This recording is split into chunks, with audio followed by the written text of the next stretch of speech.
Mis amados, nuevamente muchas bendiciones. Vamos a tener un momento en el cual seguimos adorando al Señor, amén.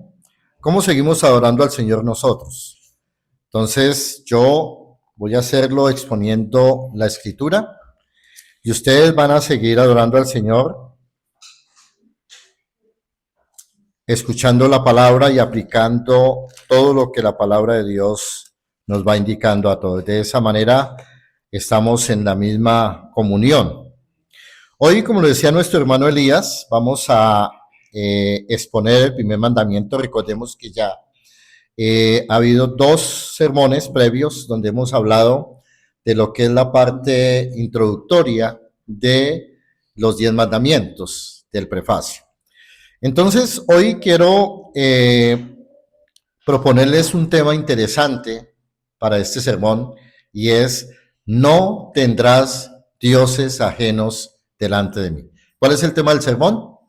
No tendrás dioses ajenos delante de mí. Y ahí nos aprendimos ya el primer mandamiento. Entonces, el ejercicio que nos hemos propuesto a lo largo de la exposición temática que vamos a tener de aquí en adelante es el hecho de que por lo menos cada domingo nos aprendamos un mandamiento, ¿cierto? En la medida que los vayamos avanzando en esto, y de tal manera que al final, entonces, lo sepamos, pero no solamente en letra, sino en la aplicación práctica de los mandamientos. Entonces, seguramente, como ya lo dijo el hermano Elías, los mandamientos no son lo que el texto dice solamente, son mucho más que profundos, y de eso nos dio ejemplo el Señor Jesús. Cuando Jesús encaró a los fariseos de su tiempo, dijo: oísteis que fue dicho tal cosa, pero yo os digo. Y entonces lo que hace Jesús no es cambiar el mandamiento, sino ampliarlo. Y la connotación es mucho más interesante. Muy bien, mis hermanos, entonces comencemos diciendo que la ley de Dios dada a Israel en el monte Sinaí es un corpus lex. Entonces, ¿qué es un corpus lex? Entonces, los abogados que están aquí, ¿qué es un corpus lex? Se le olvidó el latín a la abogada, ya me di cuenta. Corpus lex. ¿Sí? Cuerpo. Exacto, es el cuerpo legal de algo, el corpus ley. Bien, es verdad. Se ve que no durmió en la universidad, yo también. No se durmió en las clases de latín. La hermana Jules se ríe porque no le pregunté a ella. Bueno, entonces el corpus lex es la totalidad de un cuerpo legal o de una legislación. Entonces la ley de Dios es parte de un cuerpo donde hay la ley moral, que son los 10 mandamientos. Tenemos la ley ceremonial, que era la forma como Israel tenía que relacionarse con Dios, y tenemos también la ley civil, que era una serie de preceptos sobre cómo Israel tenía que llevar todo el aspecto moral a la vida práctica, a la vida de familia, a los negocios, a la vida de gobierno, todo eso. Entonces, esa ley en su totalidad es cohesiva, es decir, fue otorgada a la nación para que la nación la usara de manera diaria. Los 10 mandamientos y el resto del cuerpo legal de la ley fueron dados para que fueran usados de manera diaria, de manera continua. En el texto de Éxodo 21, la primera palabra que aparece ahí, ¿cuál es? 21. Y habló Dios. Dios habló. Ojo, eso es una cosa supremamente importantísima, hermano, para tener en cuenta, porque los mandamientos no son producto de una construcción cultural o de una construcción intelectual de alguien, de los judíos, no, es el diseño moral de Dios, es Dios mostrando su carácter moral como ser perfecto a sus criaturas. Entonces el término habló es el término de yaver en el hebreo, y significa pronunciar palabras de manera oral para dictar una orden. Entonces los mandamientos no son una situación que es de pronto casual o que de pronto la puedo tener o no. El mandato es que cuando Dios habla, tiene la criatura la obligatoriedad de ¿qué? De oírla, pero también de aplicarla. Entonces no hay una forma diferente porque es el dictar una orden. Entonces el término de Yaver, de ahí viene la palabra davar, que es palabra en hebreo, significa que Dios habló. ¿Desde dónde habló Dios? Desde el cielo. A eso los rabinos lo llamaban el Bad-Hol. ¿El Bad-Hol qué era? El Bad-Hol, el término Bad-Hol en el hebreo significa como el eco o la hija de la voz. Era una expresión impresionante que en ocasiones Dios ha revelado para que el hombre pueda escuchar audiblemente su voz. Ahora, ¿cómo es la voz del creador del universo? Piensen por un instante que Dios creó un universo que es impresionantemente grande en dimensiones, en energías que son descomunales. ¿Cómo será que ese Dios maravilloso habla? Pues tiene que ser a través de un medio que las criaturas resistan.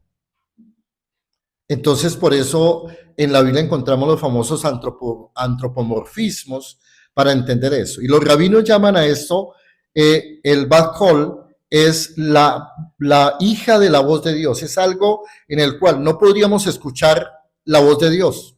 ¿Quién podría escucharla directamente? Nadie. Nadie. Estamos hablando de un Dios que si Dios lanzara una cuestión mínima de su voz, destruiría su propia creación. Porque es de la boca de Dios que se creó todo lo que existe. Piensen en las galaxias, piensen en los sistemas solares. Eso salió de la boca de Dios, del poder de Dios.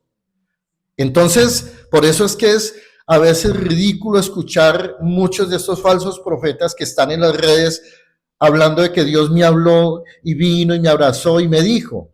No, es a través de algo en el cual la criatura pueda resistir eso. Porque nosotros no somos ni siquiera conscientes del Dios que estamos adorando esta mañana. Medianamente podemos entender eso. Y eso nos pasa a todos los seres humanos. Cuando Moisés estuvo, en el desierto de Madián, y Moisés va a mirar que hay una zarza que está quemándose ahí y dice, oiga, yo voy a ver por qué esa zarza lleva todo el día quemándose y no se quema.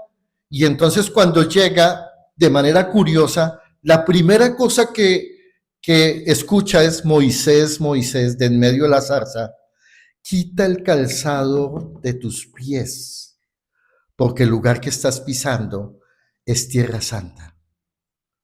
¿Qué era lo que hacía la tierra santa? La presencia de la voz de Dios desde una zarza, solamente para comunicar su voluntad a una criatura. Entonces, hermanos, cuando Dios habla, tenemos que entender que es un eco proveniente del cielo. Miren ahí mismo en Éxodo, pero tengan abierta la Biblia en Éxodo 20, póngale una cintica porque vamos a estar yendo una otra vez. Pero miren el versículo 20, dice, y Moisés respondió al pueblo, no temáis, porque para probaros vino Dios y para que su temor esté delante de vosotros, para que no pequéis. Entonces, dice, el pueblo estuvo entonces a lo lejos y Moisés se acercó a la oscuridad en la cual estaba Dios. Versículo 22, y Jehová dijo a Moisés, así dirás a los hijos de Israel, vosotros habéis visto que he hablado ¿desde dónde?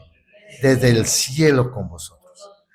¿Cómo fue la manifestación física de la voz de Dios? Que el monte Sinaí humeaba, había rayos, había oscuridad total. ¿Y el pueblo que quiso acercarse a Dios? No, alejarse. Moisés, habla tú con nosotros. No nos hable Dios, habla tú con nosotros. Entonces, mis hermanos, las estipulaciones del pacto que Dios da son dados en forma de palabras. Dios da 10 palabras. La palabra es Devarim. Devarim significa un arreglo de ideas o conceptos en forma de oraciones, órdenes o promesas que son sustanciales. Y Dios las da en 2 tablas escritas, y el hermano Elías nos habló de esto el domingo pasado, escritas ¿por qué? Por el dedo de Dios. La palabra dedo es una palabra interesante en el hebreo, la palabra esva. Y esva significa básicamente poder, algo poderoso que se levanta. Entonces, cuando hablamos del dedo de Dios, no es que Dios tenga dedos, sino es para que entendamos que así como un dedo hace una labor, señala, por eso en el latín, cuando esa palabra se pasa al latín, es digitus deus, ¿sí? O digitus dei, para hacer la transición de la declinación. Digitus dei, que significa el dedo de Dios, la obra de Dios. Entonces, mis hermanos, estas tablas fueron escritas por el dedo de Dios. ¿Para qué? Bueno, para que el hombre tuviera unos mandatos de dos tipos, unos mandatos verticales, que ya los vimos, y unos mandatos, ¿qué? Horizontales en dos tablas.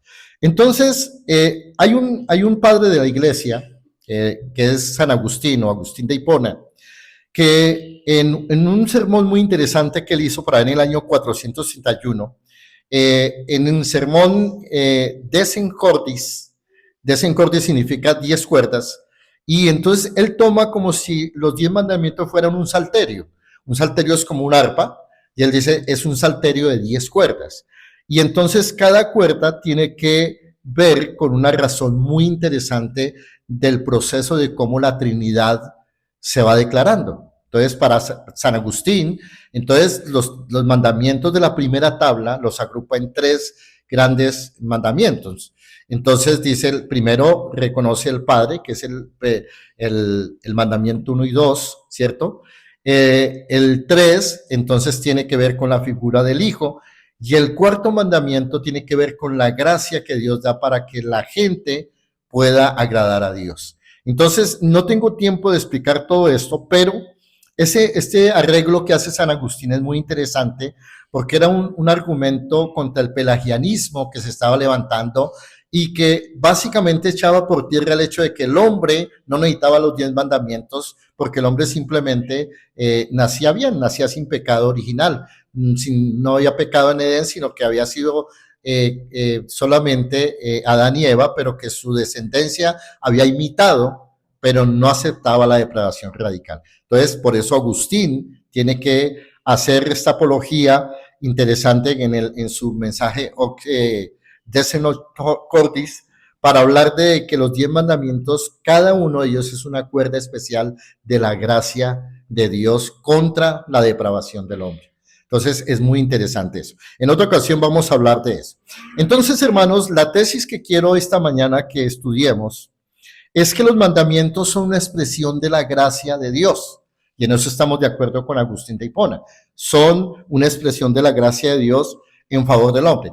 Las iglesias antinomianas, que hay muchas, casi el 90% de la cristiandad es antinomiana, desechan los mandamientos porque dice que son cosas para Israel o que ya no tienen nada que ver con la iglesia. Todo lo contrario, hermanos. Las 10 palabras que Dios pronunció están escritas en el corazón de todos los seres humanos. Es la que llamamos la ley natural o la ley moral, que está inmersa en cada persona. Entonces, por eso, cuando nosotros como iglesia expresamos la importancia de la ley moral, lo hacemos porque entendemos que son expresión de la gracia de Dios. No podríamos entender la gracia si no entendemos primero que la ley nos muestra que somos pecadores. ¿Se acuerdan que hace 8 días el hermano Elías nos colocaba el ejemplo del espejo? Cuando nos levantamos por la mañana al espejo y nos vemos lo feos que somos, ¿sí? Con la cara de cocodrilo que tenemos, el espejo no puede hacer nada por nosotros. Solamente nos muestra ¿qué? La realidad de lo que somos. Eso hace la ley. La ley nos dice, ustedes son personas depravadas. Eso es lo que nos dice el espejo de la ley. Ustedes no pueden agradar a Dios por sus propias fuerzas. Entonces, por eso Pablo dice de manera magistral que la ley es el ayo, el maestro, el pedagogo, que nos lleva ¿hacia quién?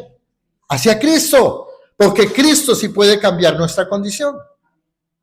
La ley no. La ley es el marco legal que nos muestra cómo estamos. ¿Sí? Y por más que le digamos espejito, espejito, ¿quién es el más lindo? La ley me va a decir siempre, usted es un depravado. Usted está destituido de la gloria de Dios. Pero la ley me dice, pero mire, la solución está al lado, la cremita, ¿sí? Peínese, báñese. Entonces, eso. Por eso es importante la gracia de Dios en la comprensión de esto. Entonces, mis hermanos, esta mañana vamos al entendimiento de que los mandamientos son expresión de la gracia de Dios. ¿En favor de quién? De usted y yo, para que comprendamos la manera correcta de vivir con nuestro Creador, de disfrutar de su mundo, pero sobre todo de darle gloria en todas las cosas a Él. Amén. Entonces, vamos al primer punto, la primera razón que encontramos aquí. Entonces, no tendremos dioses ajenos delante de Dios debido a la singularidad de su ser eterno. La primera tesis, el primer argumento es que debido a la singularidad de su ser eterno, es que no podemos tener otro tipo de dioses. Esa es una razón pedagógica. La primera razón es de tipo pedagógico. Entonces, ¿por qué? Porque encontramos que cuando Dios habla, mire lo que dice, versículo 2. Yo soy Jehová, ¿qué? Tu Dios. Entonces, lo primero que encontramos aquí es que Dios nos revela cuál es su nombre personal. Y su nombre personal es yo soy. Yo soy. Yo soy es una palabra interesante, es un verbo en el hebreo que es el verbo hayá. Hayá significa ser, existir, respirar. Entonces, ese verbo nos enseña de antemano que Él y solamente Él es la razón y la causa sin causa para que todo lo que hay exista. Usted sin Dios no existiría, no existiríamos nosotros. Entonces, si Él existe, somos privilegiados de que Él nos haya creado para que disfrutemos de su presencia, de su amabilidad, de su munificencia, para que tengamos el disfrute de todas las cosas. Recordemos que Dios no tenía la obligación de crear a nadie. Él está completo en la eternidad pasada, antes de que exista la nada. Él está completo, perfecto, Él es feliz en sí mismo, en la persona de la Trinidad. Por eso nosotros tratamos de no usar la palabra personas dentro de la teología, sino subsistencias. Dios es uno, pero subsiste en el Padre, subsiste en el Hijo, subsiste en el Espíritu Santo. Y en esa armonía trinitaria está completo. ¿Dios necesita de los ángeles? No. ¿Dios necesita de usted? No. Entonces es un privilegio que tenemos que el ser que existe, que no tiene principio, que no tiene causa, el ser que no tiene un inicio ni nada, que por su misma aceidad, hermano, nos dio el privilegio de ser creados. Dios no depende de nada, ni de nadie. No necesita de nadie. Entonces el término yo soy, que está ahí al comienzo del versículo 2, es supremamente importante para entender dos realidades, hermanos. Él es la razón para que usted y yo existamos. Esa razón fundamental ya debería, si yo paro el sermón en este momento, ya ese sería el argumento importante y me podría sentar tranquilo porque ustedes ya saben que ustedes deben adorarlo con exclusividad a Él porque Él les dio el ser. Punto. Ustedes y yo no existiríamos si Él no hubiera tenido la gracia, la bondad, la misericordia de crearnos a nosotros. Por eso los argumentos ateístas y los argumentos de evolución son una falacia, una mentira total. ¿Por qué? Porque el yo soy es la razón para que nosotros existamos. Dios nos está diciendo con esto, yo les entregué a cada uno de ustedes el ser. Y por esa razón, todos los seres humanos le debemos a Dios, ¿qué? Adoración, reconocimiento. ¿Cuántas personas hoy, billones de seres en el mundo hoy, están disfrutando del mundo de Dios? ¿Cuántos están disfrutando de la lluvia, los beneficios de la lluvia, del frío, otros del calor, otros están disfrutando del aire? ¿Ese aire de quién es? Ese aire es de Él. La salud que tenemos es de Él. El día que Dios quiera colocarnos un cáncer, lo va a hacer. Y usted, por más de que gasten médicos y radioterapias y lo que usted quiera, no va a pasar. Porque Él determina todo ¿para qué? Para sus criaturas. Entonces, por esa simple razón del hecho de saber yo soy, es que nosotros debemos darle gloria, honra, alabanza, adoración y reconocimiento perpetuo. Mis hermanos, en la eternidad seguiremos aprendiendo sobre este ser maravilloso que nosotros llamamos Dios. ¿Conocen ustedes acerca de Dios mucho, poquito o nada? ¿Qué piensan ustedes? Nada. Por más que usted se pase 50 años estudiando teología y todo, apenas estará descubriendo el bordecito, el marquito de Dios. Por eso la eternidad será tan especial, porque todos los días, cada momento en la eternidad, y cuando pasen los primeros 100,000 años en la eternidad, hasta ahora estaremos entrando a prekinder. Entonces, impresionante eso. Pero Dios no solamente revela su nombre personal, sino revela su señorío eterno. ¿Cuál es la siguiente palabra que está ahí? Yo soy ¿qué? Jehová. Esto, Jehová. Ese nombre que lo decimos, lo tenemos, ese es el nombre sagrado de Dios. Ahí aparece, esa es parte del tetragramatón que ya el hermano Elías nos explicó, que está unido a algo que se llama la Nicudot. ¿Qué son las Nicudot? Las Nicudot son las vocales del nombre Adonai que se unieron al tetragramatón, que no se podía pronunciar el nombre impronunciable, y por eso nosotros tenemos el nombre Jehová, Yahweh, Jehová. Entonces, el nombre de Jehová vino también por una traducción precisamente del texto masorético por parte de un grupo judío llamado los sefardíes. Por eso nosotros tenemos, porque como en alemán no existe la Y, entonces se pronuncia la J. Por eso al latino, al pasar a lo español, nos llegó mal la inclusión de la J, que es más cercana al hebreo del idioma, de la forma original, como se pronunciaba el nombre de Jehová. Entonces, hermanos, algo que podemos entender del nombre Jehová es que el Señor es nuestro dueño, nuestro dueño. Miren, por favor, el versículo 7. ¿Qué dice el versículo 7? No tomarás el nombre de ¿quién? De Jehová, ¿qué? Tu Dios. En vano, no lo tomarás. Es decir, que Él no solamente es nuestro dueño, sino es nuestro hacedor, pero es el único dueño de nuestra existencia. Nosotros casi siempre, por las influencias mismas del humanismo, creemos que nosotros controlamos las cosas. ¿Sí o no? Aquí entre nos, que esto salga de aquí, este recinto, cierto que nosotros creemos que nosotros controlamos las cosas. Nosotros decimos, mañana voy a hacer, pasado mañana voy a hacer esto, voy a ir de viaje a tal parte, voy a hacer esto, pero la verdad es que nosotros no controlamos absolutamente nada. Eso puede ser frustrante para algunos, pero hermanos, tengo la obligación de decirles que usted ni yo controlamos absolutamente nada. Tenemos un dueño que se llama Jehová. Y ese dueño, hermanos, es el que controla nuestra vida, nuestras finanzas, nuestro tiempo. Y entonces lo que usted y yo pasamos es solamente una respuesta que hacemos a el decreto de Dios que fue hecho para nosotros en la eternidad pasada.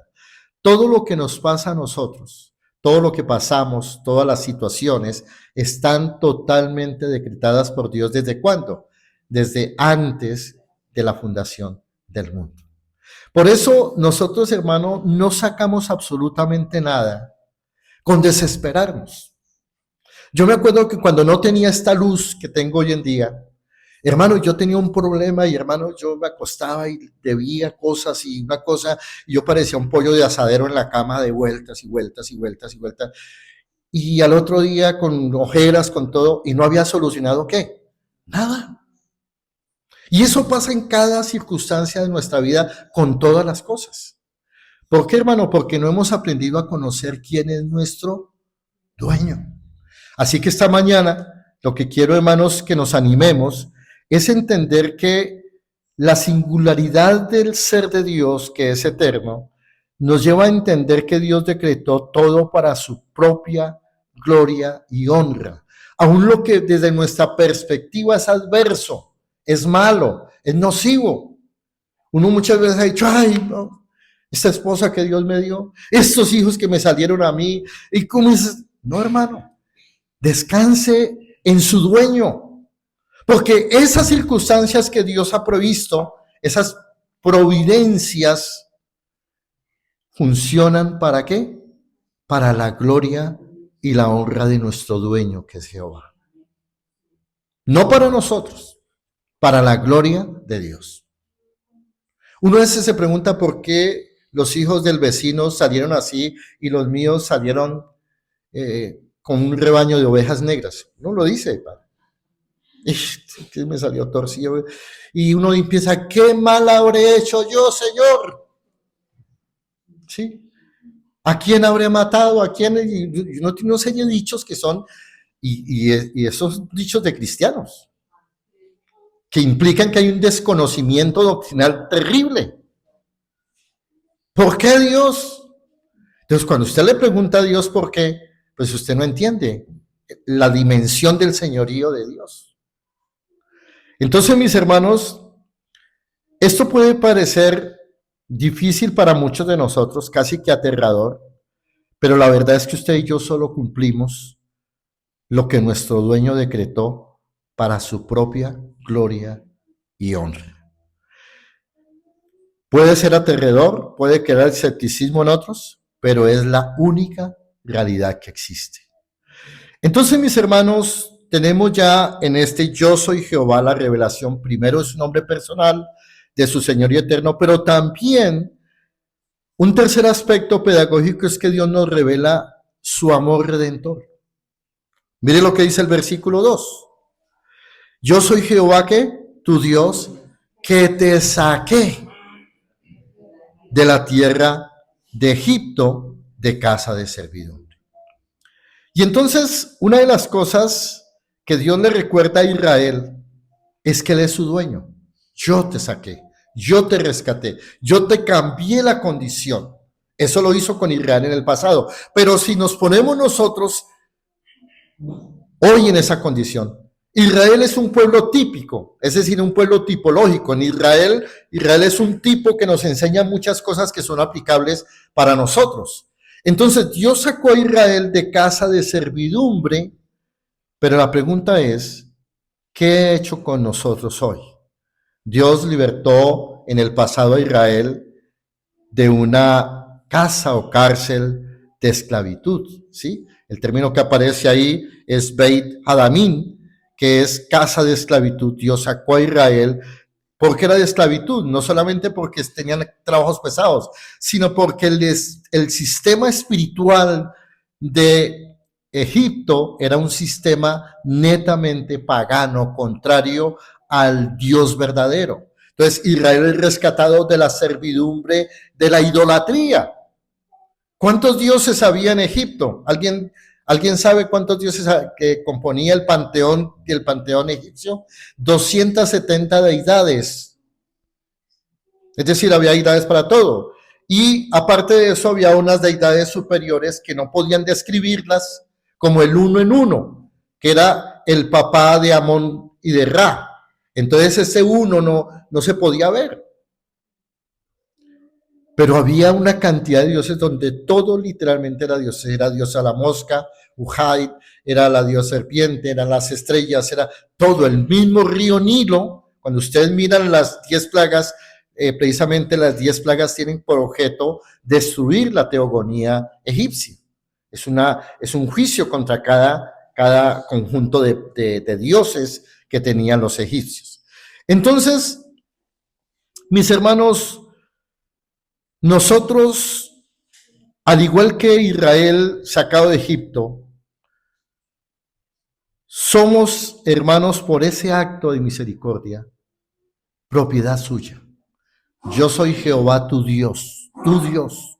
Es una relación pactual lo que hay ahí, que te saqué. Hay un acto interesante. Ahora, este prefacio que ya el hermano Elías explicó hace 8 días, tiene una razón y es que Dios copia el modelo que había de los pactos antiguos, donde el rey o el señor pactaba con su pueblo y le ofrecía una serie de situaciones y le daba las razones de por qué él era el señor de ellos, porque lo liberté, porque yo gané una batalla en favor de ustedes. Dios está haciendo lo mismo, le está diciendo, yo lo saqué de una condición que ustedes estaban ahí, yo fui, no fue una fuerza, no fue un ejército, fui yo, con mi mano poderosa lo saqué. Y Israel sabía que había sido así. Dios destruyó literalmente un país que era la potencia dominante de ese tiempo y los pasó por el medio del mar, ¿cierto? Y es muy interesante porque ahí están los vestigios arqueológicos de dónde fue el paso del mar, ¿cierto? Oye, hay un sitio que queda en Arabia Saudita donde está el paso del mar, están los carros enterrados en el fondo del mar, ahí está la evidencia de que no es un cuento, no es una cuestión de lucubración de los escritores de la Biblia, no, está la evidencia ahí llenos los carros de coral en el fondo del mar. Entonces, esas evidencias son importantes de que Dios trató con mano dura con Egipto, enterró un ejército completo de la primera potencia que había en el mundo antiguo. Es como si hoy en día Dios cogiera todos los tanques, los aviones de Estados Unidos y los consumiera en el mar. Entonces, eso lo hizo Dios. ¿Para qué? Para hacer su propiedad exclusiva. Dios libertó a Israel como su pueblo para hacerlo su nación exclusiva y para que le obedeciera. Entonces, así como Israel fue sacado de Egipto en el pasado, hoy cada uno de nosotros, hermanos, somos liberados de ese Egipto espiritual que es este mundo. Este mundo, al igual que Egipto, está plagado de ¿qué? De paganismo, idolatría, de situaciones en contravía de Dios, de prácticas que se oponen al sistema de Dios. Y usted y yo fuimos sacados, liberados por la gracia y la misericordia de Dios de ese Egipto espiritual en el cual todavía seguimos. Nosotros fuimos sacados de ese Egipto espiritual y estamos ahora caminando en el desierto que es esta existencia, porque este no es nuestro mundo final. Este mundo en las condiciones actuales no es nuestro mundo. Por eso es que Dios tiene que destruir esta tierra para crear un cielo nuevo y una tierra nueva, que es el término de kainos, que está en el griego, donde de esta misma tierra que se atomizará, Dios volverá a reconstruir ¿qué? Un hogar placentero para vivir con Él por la eternidad. Entonces, mis hermanos, debido a la singularidad de su ser eterno, es que Dios pide que no tengamos otros dioses diferente a Él. Y entramos entonces a mirar la segunda razón, que es una razón volitiva. La razón volitiva, estamos hablando de la voluntad. Entonces, la segunda razón la encontramos ahí. La primera frase dice es, no tendrás. No tendrás. ¿Por qué esta frase nos indica que es una razón volitiva? Porque Dios es un Dios de pactos. La única manera, escúcheme bien esto, hermano, la única manera como Dios se relaciona con los hombres, con nosotros, es a través de pactos. No hay otra forma.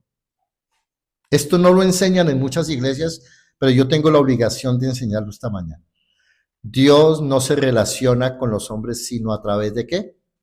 De pactos. Entonces usted tiene que preguntarse esta mañana, ¿en qué pacto está? ¿En qué pacto está usted con Dios? No, es que yo soy anodino, yo con Dios no tengo pacto, ni Él tiene pacto conmigo, yo vivo así, quieto, no puede. Toda la humanidad está dividida en dos pactos. Entonces, recordemos, hermanos, esto que quiero compartirles.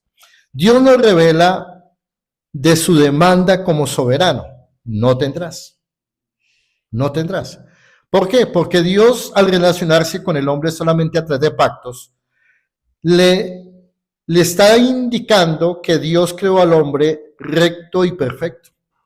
Y que cuando lo creó recto y perfecto, en el jardín del Edén lo colocó y le dio una ley justa, una ley justa, escuche bien esto, le dio una ley justa en su corazón.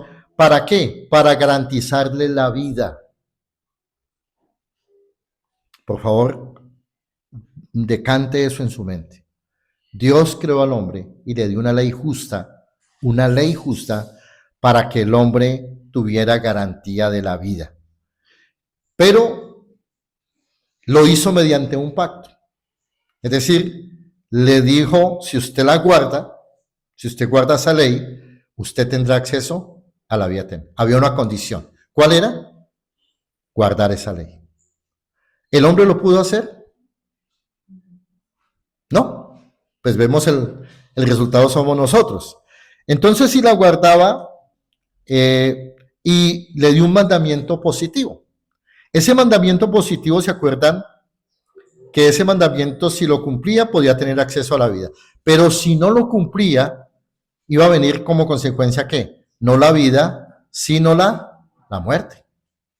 Entonces, miremos rápidamente Génesis 2:16 para comprender esta verdad escritural. Génesis, ahí en el primer libro de la Biblia, Génesis capítulo 2, el versículo 16 y 17. 2:16. Dice, y mandó Jehová Dios al hombre diciendo, de todo árbol del huerto podrás comer. Mas, y ahí viene el mandamiento positivo, mandamiento añadido, mas del árbol de la ciencia del bien y del mal no comerás, porque el día que de él comieres, ¿qué? Ciertamente morirás. Y aparece esa palabra tan terrible que es el término mut en el hebreo. A esto, hermano, es lo que se llama el pacto de obras. Dios dice, usted tiene acceso al árbol de la vida, lo tiene ahí a su disposición, pero solamente este árbol está reservado para que usted no lo coma. Si usted nunca lo come, no va a tener problema. ¿Qué pasaría si Adán y Eva nunca hubieran comido de ese árbol? Pues tendrían vida eterna, pero comieron. Entonces, Satanás usó la sutileza de la serpiente para engañar a la primera pareja. Y una de las cosas interesantes es que esa primera pareja comió del árbol de manera deliberada. Escuchen bien eso, ¿de manera qué? Deliberada. Es decir, no tuvieron coacción de ninguna manera. La serpiente no los obligó. Satanás no obligó a la primera pareja a comer. Simplemente ellos, de su propia responsabilidad moral, de su propio arbitrio, decidieron no creerle a Dios, a su creador, a su hacedor, a su dueño, a quien les había dado el ser. Fue una rebelión de enormes proporciones, hermanos. Fue una rebelión tremenda, porque no hubo coacción y transgredieron la ley bajo la cual habían sido creados y el mandamiento positivo que se les había dado al comer del fruto prohibido. Ahí mismo en Génesis, vamos al capítulo 3, un momentico, y entonces ahí encontramos una historia que es triste, que es violenta, si se quiere, porque cambia toda la historia que Génesis 1 y 2 había traído. Y entonces en el capítulo 3 encontramos el desastre. Por eso el capítulo 3 comienza con una conjunción adversativa. ¿Cuál es la conjunción con la que empieza el capítulo 3? Pero. Quiere decir que capítulo 1 y 2 viene una historia bonita, una historia hermosa, pero en el capítulo 3, cambia totalmente la dinámica de la narración bíblica. Dice, pero la serpiente era astuta más que todos los animales del campo. Y entonces, a partir de ahí, y quiero solamente mirar un versículo que es el argumento que Satanás usa, donde eleva a la criatura ingenua al nivel y al conocimiento de su creador.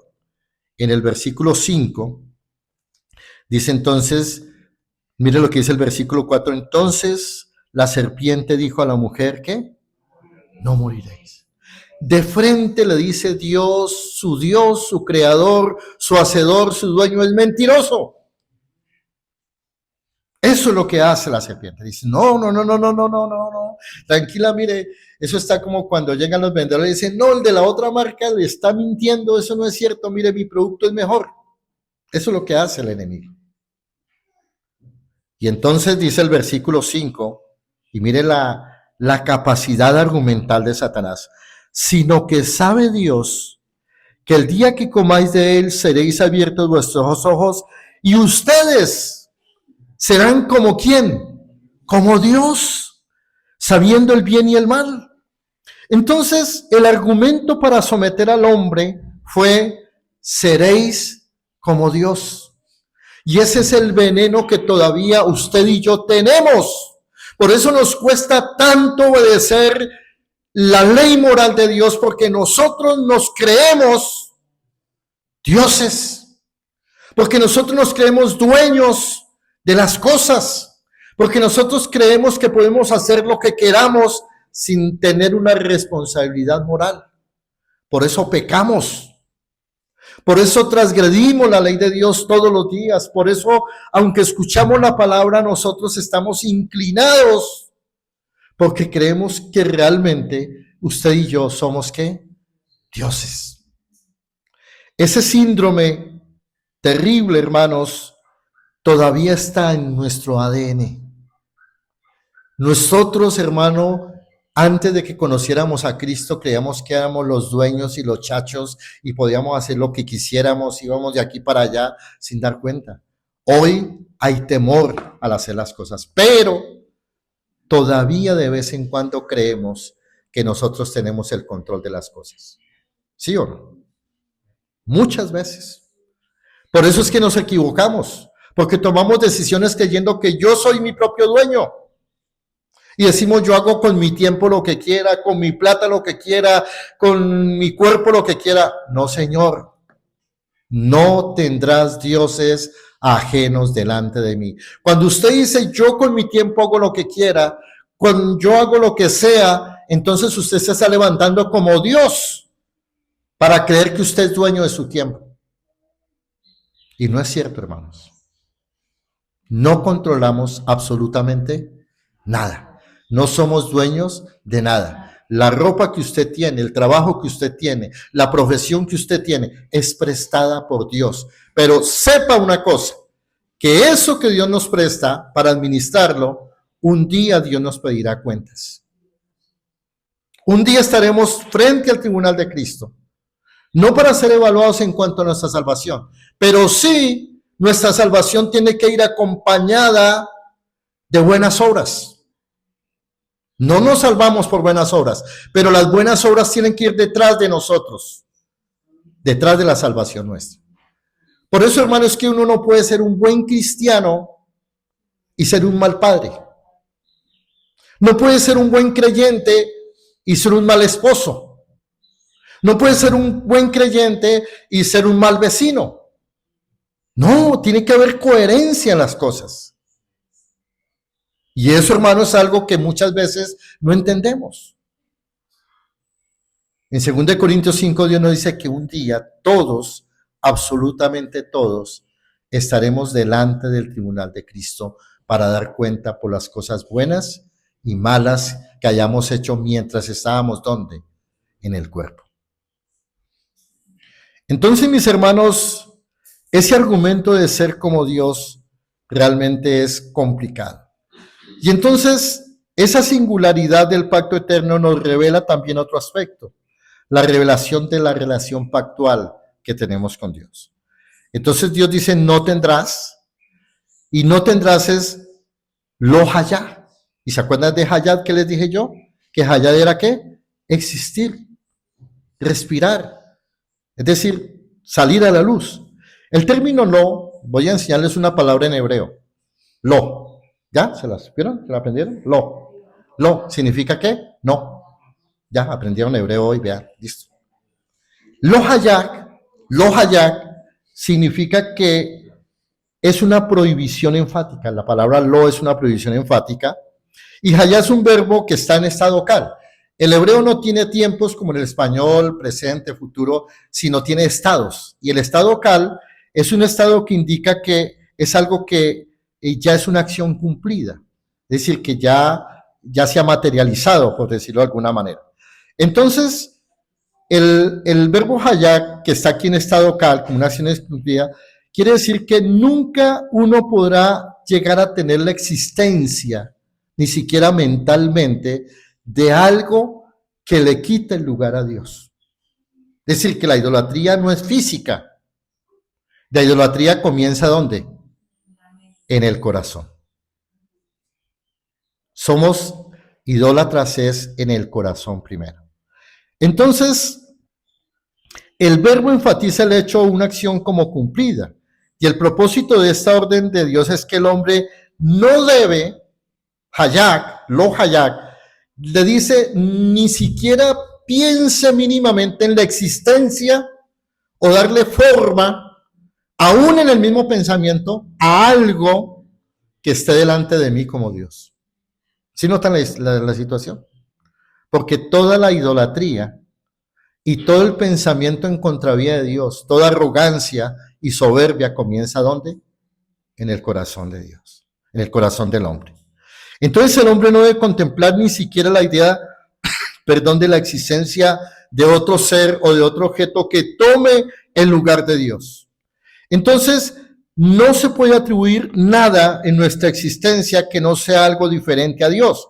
Es decir, lo primero que se tiene que entender es que en esta orden de no tendrás, hay una orden explícita, es que no hay lugar para la idolatría. Ojo con la palabra, no estoy diciendo idolatría, ideolatría. En filosofía la idea es el concepto básico de pensamiento que hay. Filosóficamente la idea es eso, es la unidad básica de pensamiento. Entonces, ni siquiera podemos dar lugar a entender o atribuirle a algo que no sea Dios, porque eso es tener otro Dios. Entonces, por ejemplo, cuando uno escucha en iglesias, uy, hermano, venga, reprendemos el espíritu de enfermedad y todo, porque eso es una obra del diablo. Cuidado con eso. ¿Quién produce las enfermedades? ¿Quién, hermanos? Dios. ¿Quién nos envía el cáncer? Dios. Entonces, cuando empezamos a reprender y atar y a ungir las personas con chorros de aceite para liberarlo de ese espíritu, ¿qué estamos haciendo? Estamos creando un Dios diferente y estamos atribuyéndole cosas al Dios verdadero. Entonces, cuando viene un tsunami, no es el diablo, hermano, es Dios que crea ese tsunami porque es su viento y él hace con su viento lo que él quiere. Y él mueve su tierra como él quiere. Entonces, mis hermanos, ojo, porque hay iglesias que se llaman de sana doctrina, pero le están atribuyendo a otras personas, a otras fuerzas, a otros dioses, actos que solamente son potestativos de Dios. Esto, hermanos, requiere que nosotros hagamos un examen juicioso, diario, continuo, permanente de lo que puede estar ocupando el lugar de Dios en nuestras vidas. ¿Por qué razón, hermanos? Porque el tiempo suyo y mío, ¿a quién le pertenece realmente? A Dios. Y en eso tenemos que madurar como misión, hermanos. Nosotros generalmente decimos, no, de 10 a 12 vamos a la iglesia, ya el resto de tiempo es mío, Señor, ya te di lo tuyo, el resto es mío. Ojo con eso. ¿El tiempo de quién es? De Dios. Dios nos presta tiempo y por eso Dios es un Dios de orden, donde Dios nos ha dado a nosotros 6 días para realizar todas las labores habidas y por haber. Y Él solamente nos requiere como Dios, como dueño del tiempo, como dueño de nuestra vida. Nos dice, ustedes van a apartar un día para darme gloria, honra y reconocimiento. No dice una hora, dice un día. ¿Cuántas horas tiene un día? 24. Entonces, cuando estemos, yo no voy a entrar en este aspecto que eso lo vamos a ver en el cuarto mandamiento, pero lo que quiero llamar desde ahora la atención es que uno de los grandes ídolos que todos tenemos es creernos señores y dioses de nuestro tiempo. Ojo con eso. Mis hermanos queridos, hay demasiados ídolos en nuestras vidas. Entonces, tenemos que entender que debemos hacer ese examen juicioso de todo lo que puede estar ocupando el lugar de Dios, de todo lo que puede estar quitándole adoración a Dios, de todo lo que le puede estar robando el amor de Dios, el deleite de Dios. ¿Qué le causa o qué nos causa deleite a nosotros? Yo personalmente, hermano, les tengo que confesar, cuando estaba preparando este sermón, me di cuenta, hermano, de que, y les confieso que soy idólatra y que tengo muchos deleites aparte de Dios. Sí, hermano, no me mire así, pero es así. Yo me deleito muchas veces más en una película, en un video, que muchas veces en un texto bíblico. Y eso es duro, hermano. Eso es doloroso, hermano. Porque cuando el deleite mío no está en Dios totalmente, entonces algo está pasando en mi naturaleza. Entonces no estoy rendido completamente a Dios. Es el caso mío. No sé ustedes, pero es el caso mío. Y tengo que confesarle entonces que mi corazón está dividido en eso. Porque siento más placer y más deleite pasando mucho más tiempo en otras cosas, aún en mi profesión, aún en mis cosas, que deleitándome en conocer a Dios. Y entonces cuando uno llega a esto, hermano, tiene que entender que el pecado es muy sutil, hermano, y nos hace trampa todo el tiempo. Isaías capítulo 42, acompáñenme ahí.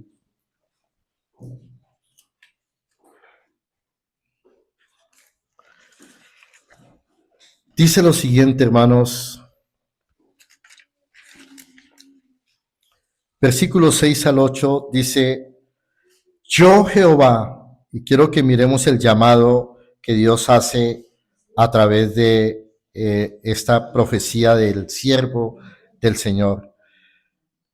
Dice: yo Jehová te he llamado en justicia, hablando del oficio que tendría Cristo, y te sostendré por la mano y te guardaré y te pondré por pacto al pueblo, por luz a las naciones.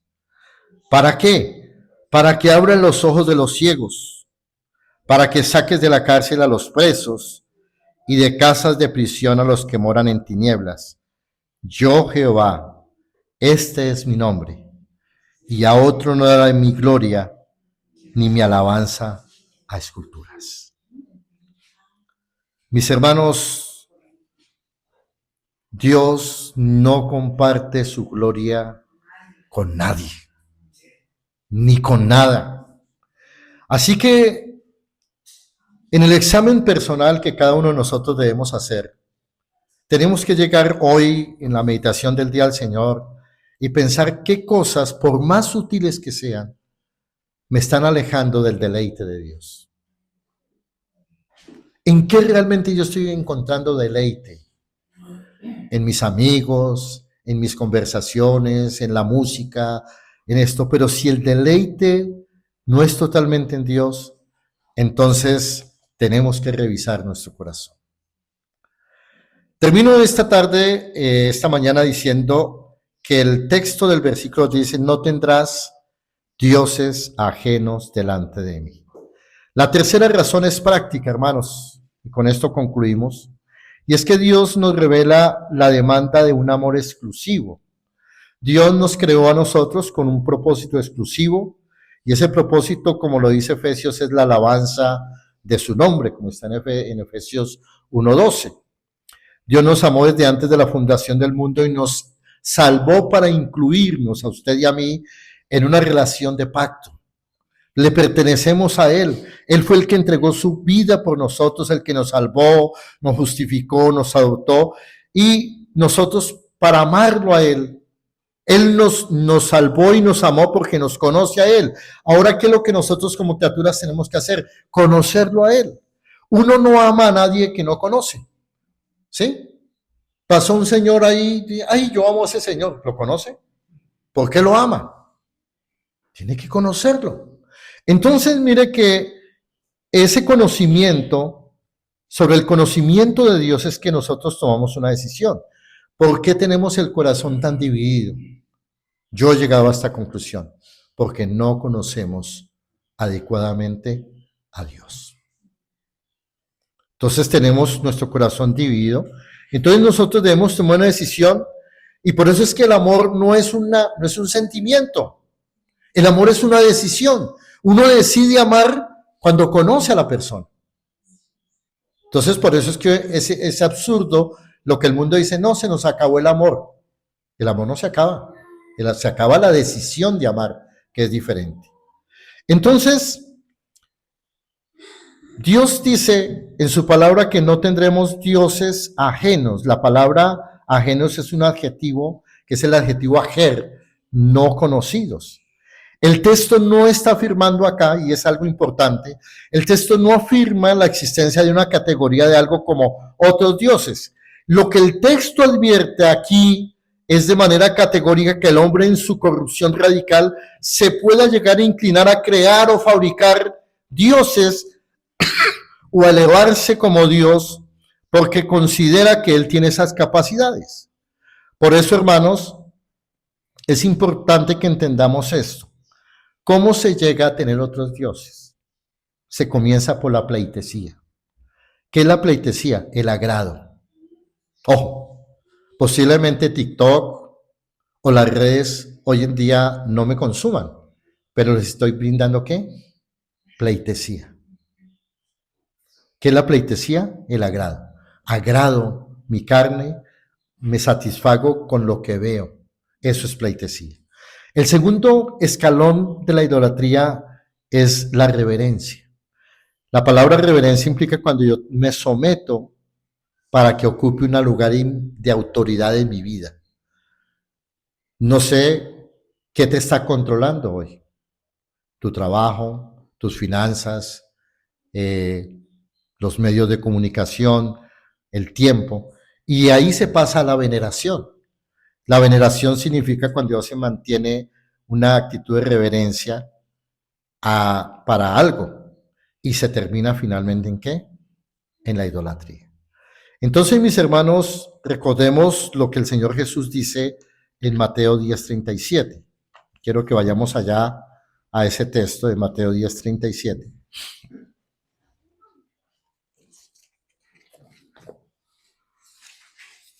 Mateo 10:37.